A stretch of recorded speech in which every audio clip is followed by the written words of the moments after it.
How to clear the Mitrade app cache. Hi everyone, welcome back to another video from Trading for Beginners. If you are using Mitrade and experiencing slow performance, loading problems, or other app issues, clearing the app cache can remove temporary files without deleting your account. First of all, open up your Mitrade application on your device, and once you are logged into the home page, go to the Hub button at the bottom right corner.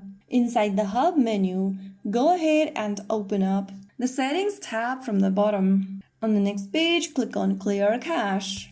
Soon after you do that, your cache data will be cleared from the application.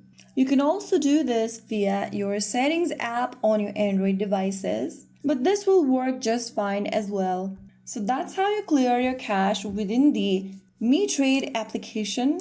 If you found the video helpful, don't forget to like, share, and subscribe to our channel. I will see you again in the next video. Stay tuned and thanks for watching.